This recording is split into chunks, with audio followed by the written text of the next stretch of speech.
Good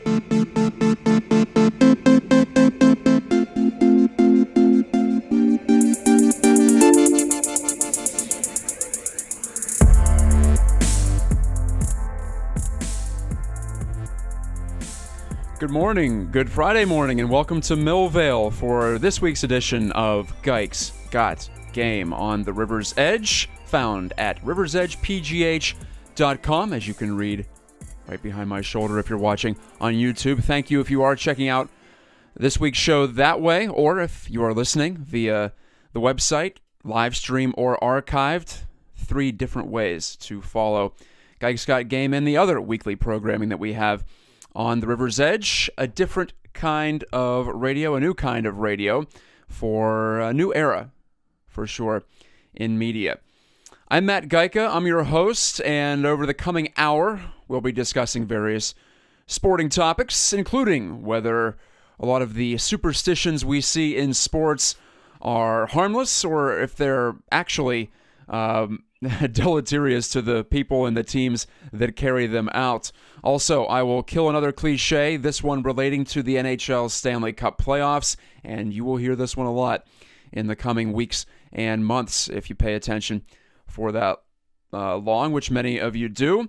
Also, I'll have a featured guest. I will welcome to the show Kevin Creagh, one of the lead writers and proprietors of the website thepointofpittsburgh.com, which is not just a sports site, also a general Pittsburgh sports news and views hub on the internet. Again, thepointofpittsburgh.com.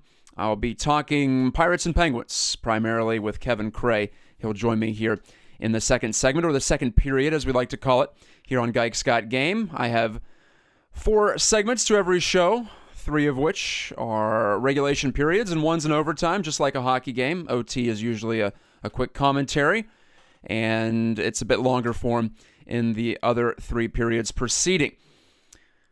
By way of introduction, I am a reporter for DKPittsburghSports.com. In addition to my weekly duties here in Millvale at the Millvale studio, Brian Crawford is on the desk producing the show and splicing together the video afterwards, so thank you to him as well. But you can find me at Matt Gajtka, MattGajtka. That's on Twitter and on Facebook. On Facebook, it's Matt Gajtka Sports Media, where I share these shows in addition to the work I do for DKPittsburghSports.com, and in addition, some other freelance work as it comes up. But for the most part, my time is occupied with this and the Pirates, as I am the Pirates beat reporter for the subscription-based website run by Dejan Kovacevic, former columnist and reporter here in town for the 2 daily newspapers, the Post-Gazette and the Trib, now out on his own, and I'm glad to be part of his pioneering endeavor. Josh Yohe is our Penguins reporter, Jason Mackey covers the Steelers, but all of us fill in on each other's beats and help add to the tapestry that we have being woven over at DKPittsburghSports.com. We have a new office as well at Highmark Stadium over on the south side. I recorded a couple of Morning Java videos, which are our daily commentary, or at least 5 days a week during the work week. We put those up on the site, and we have a studio at Highmark Stadium. Fun to see the office come together, and which also includes 3 high-definition TVs that we can tune to whatever sporting event we want. Simultaneous viewing possible for 3 separate things. That'll be enjoyable to take part in that once everything gets locked and loaded over there. So special thanks to Dejan's wife, Dolly, for putting all of that together. Anyway, let's get into the first period. And as I teased just a moment ago, this is a great time of the year for superstition. You see it in, I think hockey is a very superstitious sport, but you see it in all sports. Guys wanting to feel comfortable, guys and girls, of course. Anyone who plays sports wants to feel like they have some semblance of control over what they're doing, and maybe the best time to do that is before the game, when you are preparing, when you're putting the equipment on, when you're getting yourself both physically and mentally prepared for competition. And that's where you see the type of thing that Sidney Crosby of the Penguins does quite a bit, which is to be very meticulous over how he prepares his sticks, which side of his body he puts his equipment on first, things of that nature. And Of course, like I said, not just limited to hockey. Baseball players like to have their bats look and feel a certain way. They want to have their glove be set up in just the proper fashion, at least according to what they think is the right way to do it. And it does have a great deal to do with being in the proper frame of mind. And those are the types of superstitions that me as an impartial observer, someone from the outside, I don't see any harm in that at all. I don't see any type of real drawback to participating in such behaviors, as long as it doesn't get in the way of what you need to do to get ready. And in many cases, like I said, these superstitions that athletes have and coaches have, and even broadcasters, as I've experienced as well. I'm not sure that I am at all superstitious. In fact, sometimes I tend to rebel and mix things up just for the sake of proving to myself that I don't have any superstitions, so maybe I'll go the other way compared to a lot of people out there. But I can relate to the desire to wanting to feel like everything is just so and in its proper place, and there are some who maybe have more OCD tendencies than others, and like I said, I might lean the other way, but it's something I understand. I get that type of behavior. But over the weekend, last weekend in fact, there was a tweet that came up on my feed that piqued my curiosity and actually got me a little bit angry about superstitions and the place that they hold in the sport world.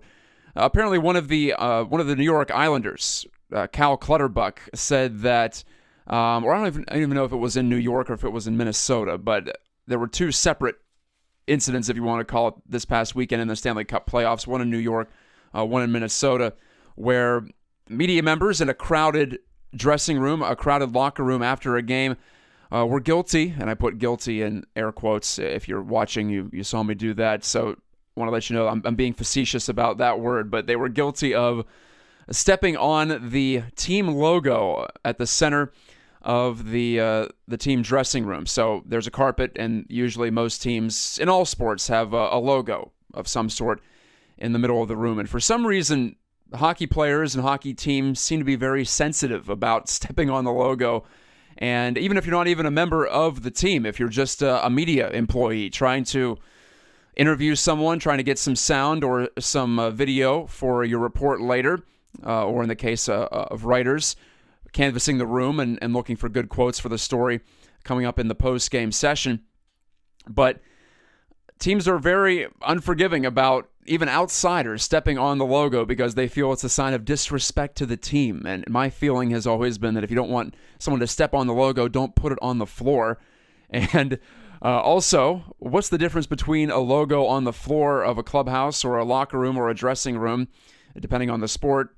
What's the difference between that and the logo that is at center ice that everyone skates over 10,000 times a game? So it's a strange designation for me, and at the heart of it, I could see where the team and the players individually are coming from. They want to show that they are selfless, to show that the team goes above all else, but this is a borderline religious fervor with which some individuals defend the inanimate object, the logo on the floor, and I really do think some of them believe that this has some sort of causes some sort of harm to their cause because someone's stepping on it. So that, when it starts to affect other people, that is where I start to feel that superstitions are going over the edge, and we've crossed the line from routine and crossed the line from meticulousness to silliness, and this is one of those areas. This might be the most prime example, in fact, in the sports world in which I completely disagree and find any kind of attention to detail in that area to be over the top, and I think maybe a distraction, taking away from what players and teams are trying to do this time of year, which is win. I don't know how someone stepping on your team's logo in the middle of a dressing room, again, it's on the floor. It's not like someone stepping up onto a table to deface the crest of the Minnesota Wild or the New York Islanders or the Pittsburgh Penguins. It's on the floor, and people still get upset about it. Even the Chicago Blackhawks, your defending Stanley Cup champions, 3-time Stanley Cup winners, they're not immune to this sort of nonsense. They have gone to the extreme in the playoffs when the dressing room tends to be more crowded, both pre and post game and during practices, to literally rope off the logo, rope off Chief Blackhawk in the center of the dressing room. And what a waste of resources and time and mental energy. Again, at a time of year when the most important thing, the only thing, should be what happens on the ice, and preparing for putting your best effort forward in that area. So it's dumb. I'm not afraid to say when something is stupid, and I'm not afraid to campaign against something that's stupid and fight against it, because in a lot of ways you could say, well, what's the harm here? Just step around the logo. And I tend to do that whenever I'm in those situations. I've covered 3 hockey teams. Well, I've worked for 3 hockey teams, I suppose. I haven't truly covered them from an outside perspective. So I was a media relations manager for 2 junior hockey teams and Robert Morris University here in town. And yes, that logo thing was in play. And for the most part, I tried to stay out of the dressing room. I always felt that was the players' and the coaches' domain. But when I was in there, I tried to be a gracious house guest, if you will, and not do it. But when it comes to members of outside organizations, I'm not sure you could really have any jurisdiction over what they're doing or what they're stepping on. So, as I mentioned before, this feels like a borderline religious experience here that some of these teams are trying to protect with the team logo, and that's where it crosses the line. That's where I think it starts to go over into the absurd category of human behavior. And a lot of human behavior is crazy, and a lot of it is illogical. This might be right up there with some of the stupidest stuff that we in our species tend to do from time to time. And I'll tie this into even the real world. I don't really care what you do in your spare time, but if it affects someone else, if it starts to infringe upon another's ability to do their job, ability to just to go about their day the way they want to, that's when I start to take exception to personal choice. And if someone wants to wear their hair long, if someone wants to marry whoever they want to marry, I don't really care about that type of thing. And clearly that has been an issue that has divided our country in many ways, no matter what the issue might be. And I think it applies to this situation. If it's just within the team, if it's just within the group of players, fine, do whatever you want. And when it comes to baseball and the Pirates doing a dugout dance before the game, if it helps you stay loose, if it builds team camaraderie, I'm all for it. And a lot of times what you feel is real in those situations. The mental side of the game can be quite powerful and can be overwhelming. It can make the most seemingly irrelevant thing be the biggest thing you do during a day. But when it affects other people, then maybe it's time to take a step back and reconsider what you're doing and what you're caring about. So superstitions in some way harmless, and in other ways they can actively get in the way of others trying to do their job and live their lives. So there needs to be a constant vigilance here to separate those two sides and realize when what you're doing does affect others. And that is often something that happens not just in sports but elsewhere. So that would be my advice. That would be my way of telling the difference between the two sides of that. Thanks for listening to GikesGotGame. You've come to the end of period number 1. When we return from this musical break, we'll also throw in a few promos as well. But when we come back to the Millvale studios, I'll welcome this week's featured guest, Kevin Creagh of thepointofpittsburgh.com. I'm Matt Gajtka, and you're listening and watching GikesGotGame. Leak in your heart, there's a leak in your heart. If everybody... Oh, hey guys, what's up? I'm Jeremy. Good to see you. I wanted to tell you guys about my CD release show on April 22nd at Liveberg. Yes, that's Earth Day. We'll be planting a tree. We'll have a BYOCH, Bring Your Own Cocktail Hour. Sean Atkins, Amy Millicent opening up, and a new live recording there by myself. Cheers, guys. Welcome back to the Millvale studio. I'm Matt Gajtka. This is GikesGotGame on the River's Edge. Just as a postscript to segment number 1, I should say that the stepping on the logo thing in locker rooms and clubhouses and dressing rooms is more of a hockey thing, but it does exist in football. My engineer, Brian Crawford, told me that he took a Heinz Field tour, and the Steelers representative was very adamant about no one stepping on the hypocycloids on the center of the floor, the iconic Steelers logo. So it does happen in football, but I can tell you as a baseball reporter, it does not happen in the PNC Park clubhouse. Media members and players are walking all over that pee in the center of the room, and no one cares at all, or at least they haven't cared so far, and I've been covering the team for almost a calendar year now, so it is odd how sports cultures can be different in that way. Well, speaking of baseball, that's a nice little segue. We're going to talk some Pirates and Penguins, in fact, with my featured guest this week. He helps run the website thepointofpittsburgh.com, and his name is Kevin Creagh. He joins me on the guest line here at the River's Edge. Kevin, how are you doing today? Hi, thanks for having me on, Matt.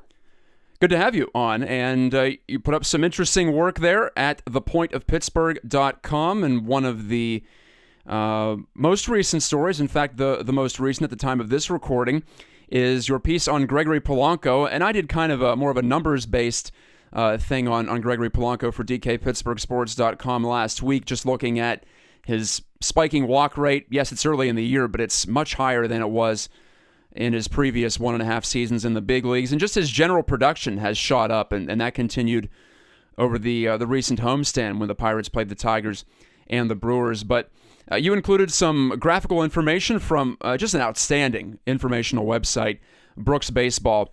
And if you're a baseball fan and you haven't experienced that, it's just a treasure trove of data on where pitches were, which pitches were thrown, where hitters are being pitched, and what they're swinging at, what they're making contact with. And you use a lot of that data to discuss the progression, early progression, mind you, but still very real progression for Gregory Polanco early in the 2016 season. Give the listeners an idea of maybe the most interesting thing that you thought you found from that deep dive into some of that data. Well, last year, Polanco was kind of vulnerable in two areas. And he was vulnerable with pitches up high out of the zone and pitches low and out of the zone, which is pretty bad because those are the two key areas. But what he's done this year is he's really started to close the gaps on some of those holes in his swing. And this year he's looking at greatly reduced rates in the pitches high and out of the zone. And he's already started to work on pitches low and away. He's made a lot of improvement, and he's really closed a hole in his swing that was low and in. But even just as interestingly as him not chasing balls out of the zone, he's only missed 2 balls within the strike zone all year. So when there's a pitch in the zone for him, he's at least making some type of contact. He's not swinging through it. So that matches up with what we're seeing with our eyes and what Gregory Polanco and Jeff Branson and Clint Hurdle have told me in recent weeks, and that's that Polanco was trying to get his swing to get started a little bit quicker. And I think it's always going to be a long, loopy swing to some extent compared to other guys in Major League Baseball. But I'm being told that he's making progress, and I haven't been able to compare video from year to year, but not only is his plate discipline increased, is it improved so far, and he's laying off some of the stuff that he was swinging at in the past, but as you said, Kevin, he's making contact more, and he's not missing some of those pitches that you think he should drive. So maybe some of that compact mechanical work that he has gone through is paying off, and teams are going to adjust. And you mentioned this in your piece on thepointofpittsburgh.com that teams might still be going off the 2015 scouting report and throwing a lot of balls out of the zone, and as a result, they're walking Gregory Polanco quite a bit because he's just not swinging at those. But you said something interesting in your piece that plate discipline tends to stabilize after 100 plate appearances. So it might be one of the easier aspects to gauge early on at this point of the season. I'm not sure there is anything actually skill-wise that might stabilize quicker. Would you agree with that? Correct. Yeah, this is one of the things. I mean, the month of April might as well just be labeled small sample size month. Yeah. But all the research has shown that plate discipline numbers, as you said, do tend to stabilize around 100 plate appearances. And, we're right around 60 plate appearances now, and he's not slowing down in terms of his pitch recognition and his strike zone judgment. He's a very good contact hitter, and it's not something that you might think that pops out when you think of Gregory Polanco. So we put him up against Andrew McCutchen, and you can see that they call it Z contact, and that's the contact of pitches that are within the strike zone. For his career, he's right around 90%, whereas McCutchen's like a mid-80s. So he has more contact percentage with pitches in the zone, and he also has better pitch contact when he chases pitches outside the zone too. They call that the O contact as well, and that's even more striking. So he's, I guess, a better bat ball hitter is the best way to say it. His career percentage on making contact outside the zone is 65% versus 58 for McCutchen. So he's contact hitter is probably not the first thing you think of with Polanco, but he is showing that there's a lot of potential there. And with Polanco, I think you're just going to have to take these building block steps with him. And if the pitch recognition holds, the final piece that will need to be put into place is power, which I do think he has. We've seen some of that power in the form of doubles so far, including one he smoked on Sunday against the Brewers down the right field line. Not a ton of lift in his swing right now, but he is hitting the ball hard, and you see that in the exit velocity data. And you saw it actually late last year, too. I know he had a slump at the very end of the season in terms of results, but he was hitting the ball much harder. So this could be just a gradual process and a player figuring it out and working on improving and responding to how the league has approached him. Now, you bring up Andrew McCutchen, and Kevin Creagh of The Point of Pittsburgh is my guest here on GikesGotGame on the River's Edge. You bring up Andrew McCutchen, and he's definitely changed as a hitter, and as you mentioned there, his contact rate both in the zone and out of the zone is a bit lower, and I think it's gone down a bit as his career has gone along. And I think you're seeing him on some of these pitches, especially early in counts. He takes a big hack. He's trying to ambush pitchers, and he figures, what's the harm in just letting it all hang out and firing away for a home run or an extra base hit. I think you're seeing more of that from McCutchen as he ages, and I'm curious to see what you think. Curious to hear what you think about how McCutchen has changed as he approaches age 30, and how you think his game might continue to evolve and adjust as his skill set ages. Well, I think with McCutchen, what you see right now is impatience, and that's the best way to describe it. I think he's impatient for two reasons. One is that he clearly is the Pirates' best offensive weapon, and not only do the Pirates know that, and he knows that, but all the other teams in the league know that. They've seen fewer and fewer pitchers actually in the zone. So when he does see something that he likes, he is going to take a hack at it, like you said. But I also have a feeling, and we wrote about this in our preseason review of the Pirates, he's going to look around and start to think, wait a minute, I'm the only guy in this lineup that really has potential to hit 25-plus home runs. So my fear for him is that he's going to start swinging out of his shoes or putting too much pressure on himself to get a 3-run home run with nobody on base.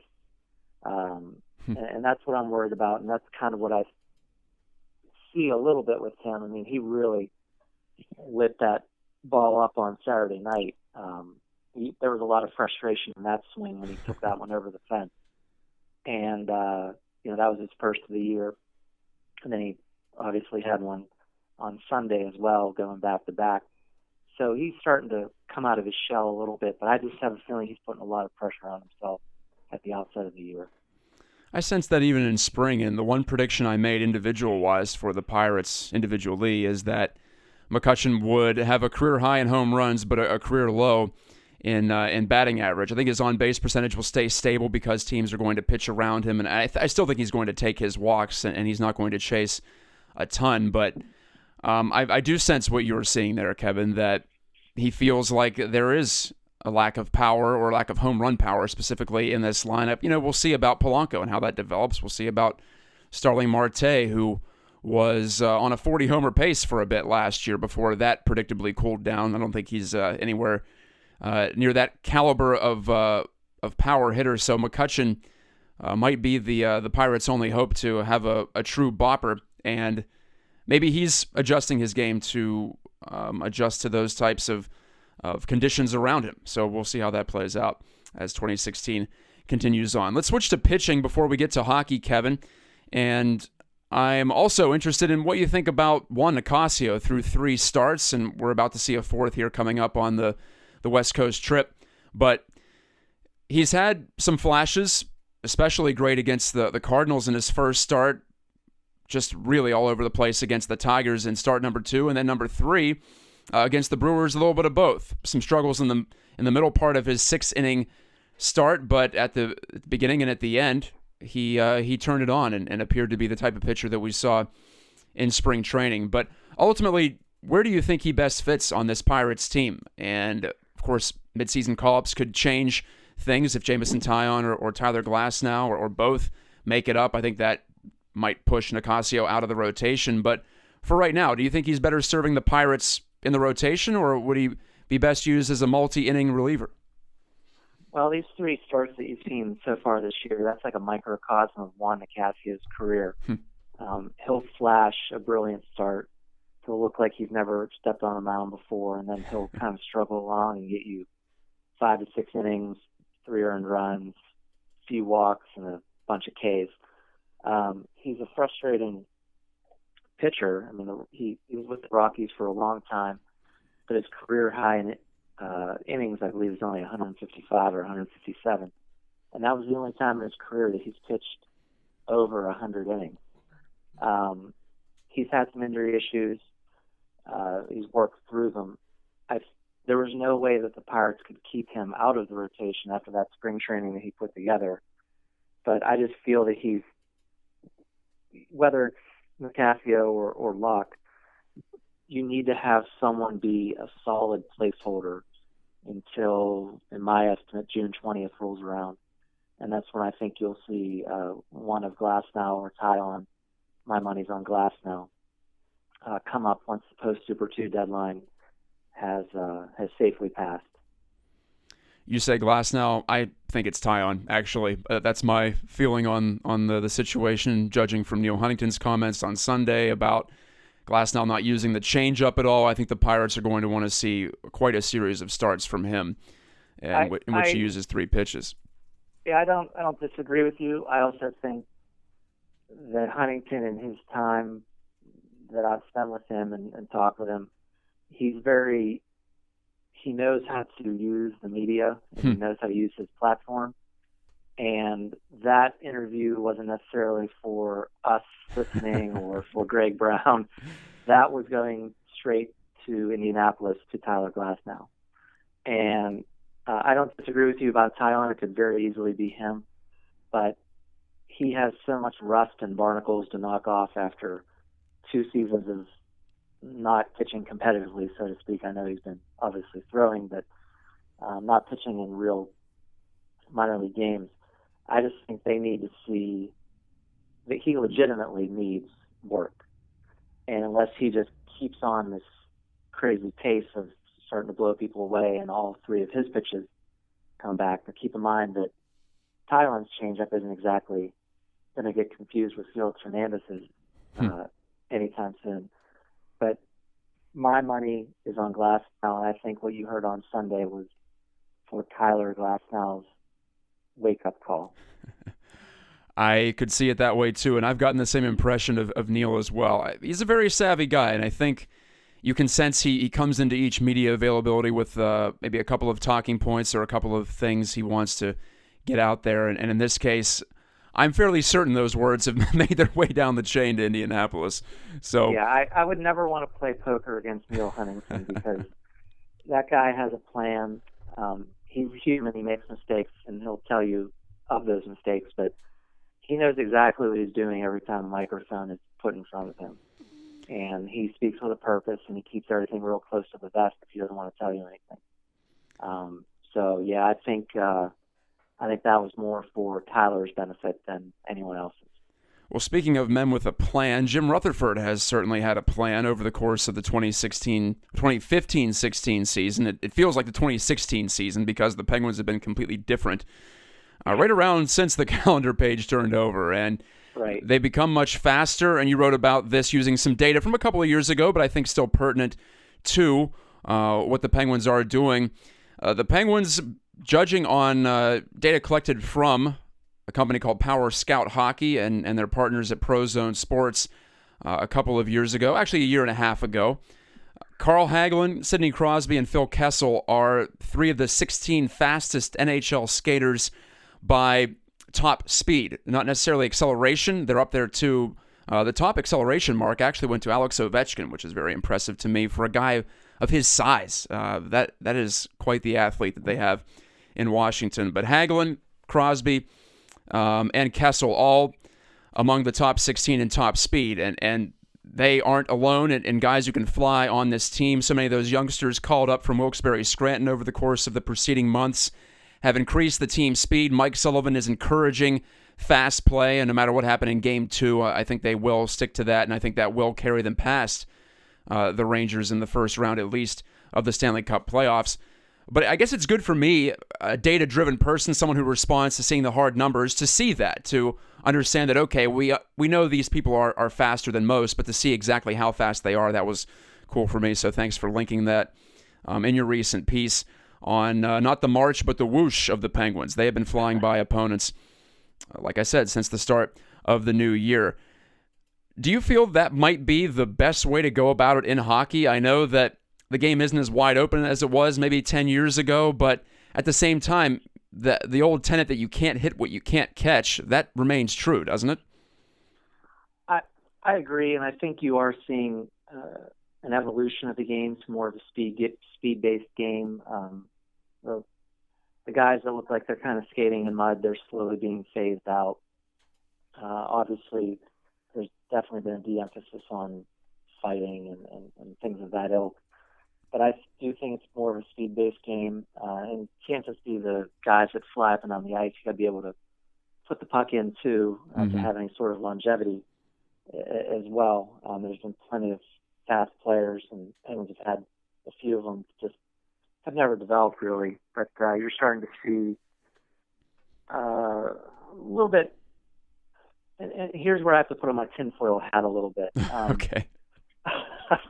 I'm not 100% sure that what you've seen in calendar year 2016 is all Jim Rutherford based.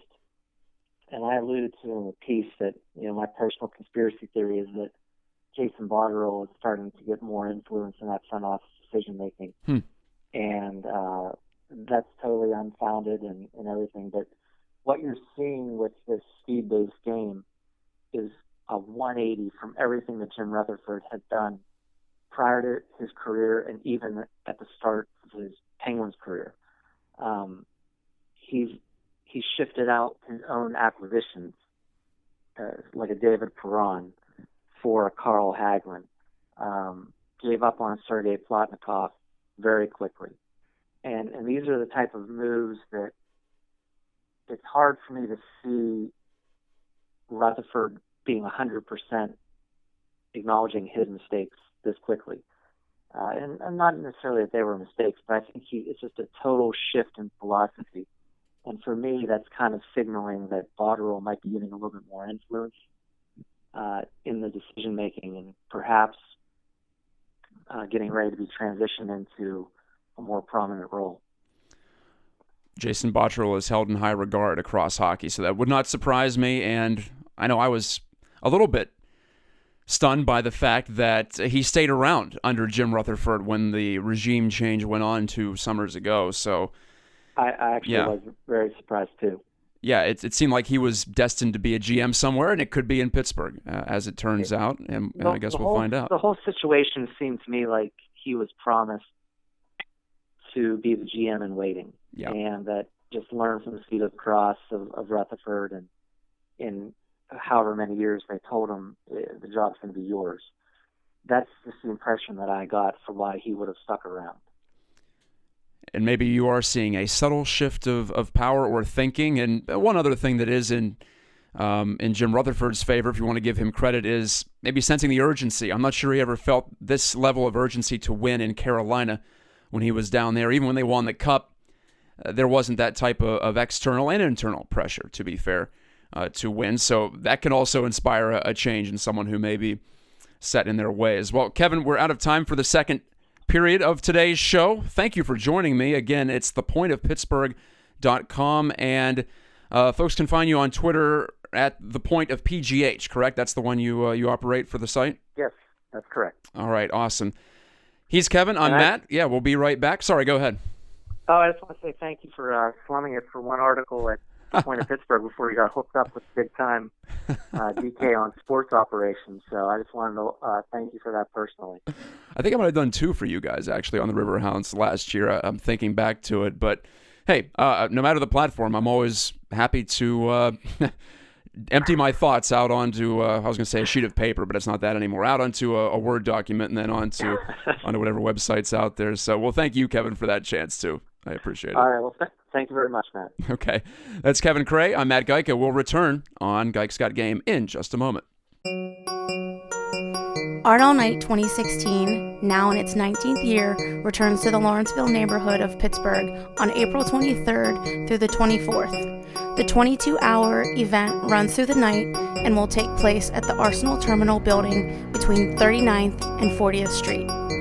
Under the 3 pillars of Art All Night, no fee, no jury, and no censorship, the event prides itself on accepting art of all types from all walks of life.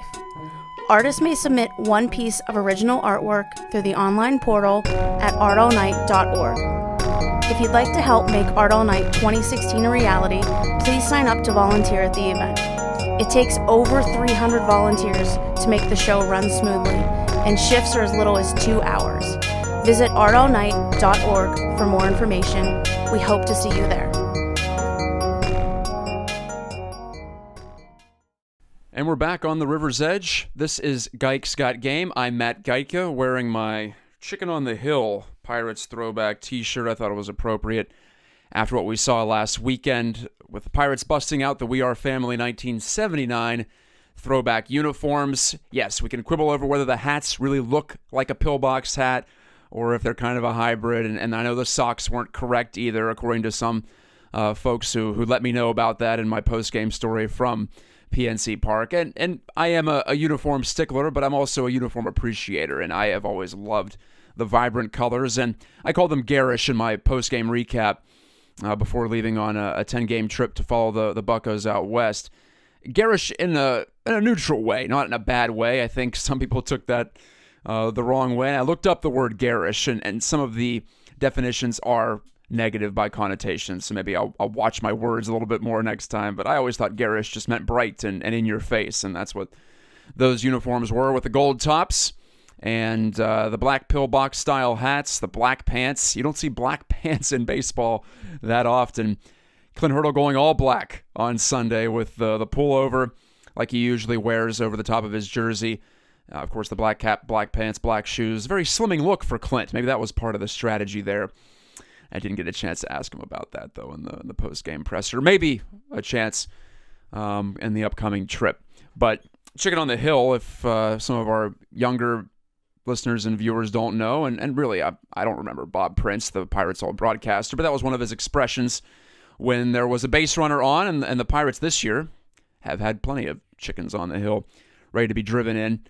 And often the Chicken on the Hill slogan, the Chicken on the Hill phrase, was tied in with Willie Stargell because he had a restaurant in the Hill District and called Chicken on the Hill. So it was Chicken on the Hill with Will, usually when he came up to the plate with runners on base, with runners in scoring position. Instead of ducks on the pond, we have a different avian way of explaining that phenomenon here in Pittsburgh, going back to the 60s and 70s when the gunner Bob Prince was in his glory and calling some world championships, 3 of them, in fact, 1960, 1971, and 1979. And the last of those 3 is the team that the Pirates are going to be honoring this year with their wearing of the traditional throwback jerseys. Well, I guess if you want to call them traditional in the sense that they are from the past, but they definitely don't have a traditional look to them in terms of what baseball teams usually wear. But the 70s and the 80s were a weird time, and these jerseys match that era. You'll see them every Sunday afternoon, well, maybe some Sunday night games too, but every Sunday home game at PNC Park this year. So I figured I'd sport the retro look myself in studio today. Thanks again to Kevin Creagh for talking some baseball and hockey with me. Kevin's got a good analytical mind. I tend to respond to that type of analysis, and he does good work over at thepointofpittsburgh.com. I'm going to try to, showcase some of the talent in some maybe unexpected places that's out there in the Pittsburgh media, and that'll be one of my goals. That is one of my goals here on the show each and every week. And another one of my goals is to barbecue a cliche, light it on fire and throw it into the Allegheny River. And the one that I will take care of this time around, again, comes from the world of hockey. Last week, feels like a year ago. Last week it was day to day, and that's not just a hockey thing, but the start of the Stanley Cup playoffs and the designation of Marc-Andre Fleury last week as day to day, and continued on into this week, in fact, early on.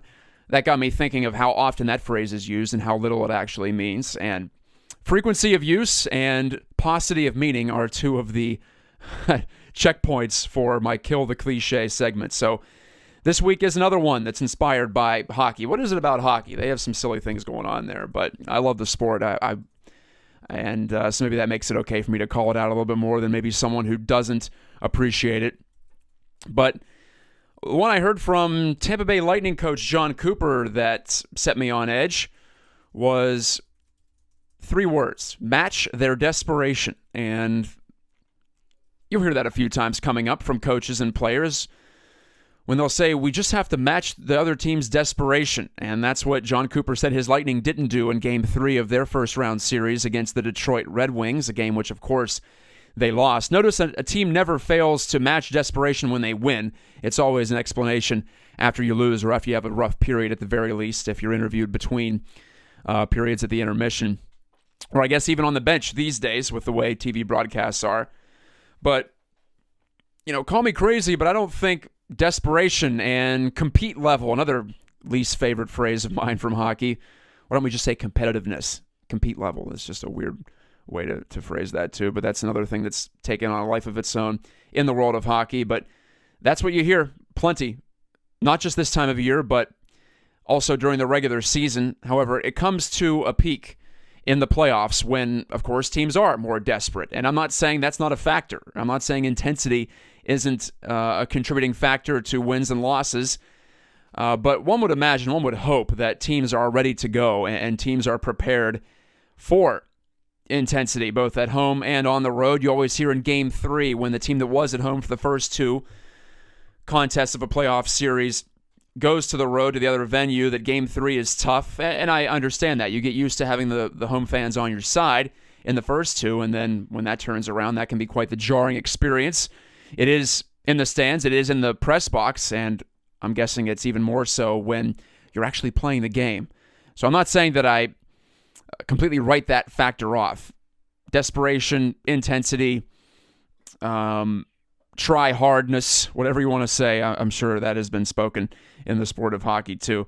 Compete level, all of it. It all goes under the same category, but it strikes me as overly simplistic, and that might be my biggest concern with it. Yes, you hear it a lot, and it might be true, but for me, and maybe I'm alone in this feeling, but when a player or a coach says we couldn't match their desperation, well, that's quite the indictment, especially on a coaching staff. If you can't get your team ready to play, or really an indictment on a player too, if you can't get ready to play as a professional, I'm not sure that's something I want to be broadcasting to the world. So in a lot of ways, that's an easy excuse. It's something you can say, and perhaps it's also obstructionist. It's also taking the place of some sort of tactical advantage or disadvantage that was out there on the ice that players and coaches don't want to talk about. So they say, yeah, match their desperation. Sure, that was a factor in there too. But you'll hear it over and over again. It will be beaten into the ice surface and below it throughout the course of the Stanley Cup playoffs, especially a sport like hockey, which is ideally played at number one, 100% intensity. It has to be played with conviction, and if you don't, it tends to stand out. And if you don't, it's going to be spoken about for sure. So it will be brought up. You will hear it. And if I've done my job here, you also laugh every time you hear the phrase, match their desperation. in the coming weeks and months. And I guess hopefully for the Penguins, they are able to complain about not being able to match desperation for many months to come. If you are a fan, I'm sure you would agree with that. We'll take our final break and bring it back for the overtime session. Plenty more to come from my mind on the world of sports. This is GikesGotGame on the River's Edge. Hi, I'm Zaheen Hussein, Millvale Sustainability Coordinator, inviting you to grow your garden at Millvale May Days. Visit our town, catch the great deals at local businesses, win prizes, and collect all kinds of seed to grow your garden for free. Mark your calendar for May 6th and 7th here in Millvale. Follow the Business Association of Millvale on Facebook and Twitter at BAM15209 for more details.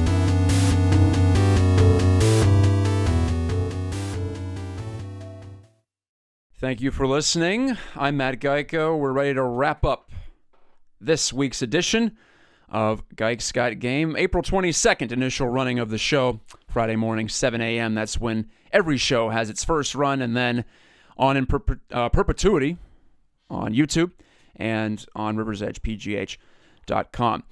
Some promos to get to before my overtime commentary. Heavy Metal Monessen coming up. Again, the River's Edge is a sponsor of the show. Saturday, April 23rd, so hey, that's tomorrow if you're listening on the first run of this program. Down in Monessen at the Monessen City Park Amphitheater, plenty of rock on display. And not just rock, but heavy metal, of course. That's Heavy Metal Monessen, free to the public, Saturday, April 23rd. Show starts at 1 p.m., and of course, weather dependent like everything. That's outdoors, especially this time of year. It can be rather unpredictable. And also, let's get to some programming on this network. River Talk, coming up Monday morning with Brian Crawford. Corey Perotti, voting member of the Recording Academy for the Grammys. Big timer and local music producer. Corey will be joining Brian on his weekly show. Also, John McIntyre of KDKA Radio. He'll talk about his comedy event, April 29th at the Oaks Theater. It's called Generational Politics. Subtitle, These Kids Today. John McIntyre of KDKA Radio also joining Brian Crawford. General Talk show there. We also have Funny Money, Bold Nights Out, Culture Cruise, right, Brian? That's coming up. Yeah. That's the new one, yes. Yeah, okay. Let's bring Brian into the show. Culture Cruise. Tell folks about that one a little bit. The Culture Cruise, it's an interesting podcast. It's recorded 100% while driving. So we're driving to a museum, and it's an obscure museum. We're not going to go to the Carnegie History Museum, for example, because everyone knows about that. We're going to go to the Baronhof, Bicycle Heaven, the Toonseum, all of these little museums that a lot of people have never actually experienced, and let them know our thoughts and what we liked about it and why they should check it out. Okay, the off-camera voice you just heard was Brian Crawford. Thank you, sir, and we'll look forward to that. A little bit of a comedians in cars getting coffee vibe to that one, and should be a fun listen. I always find whenever I want to do a radio interview by phone, I go to my car a lot because it's pretty good sound. Things are rather insulated inside of automobiles these days, so it should pick up really well. And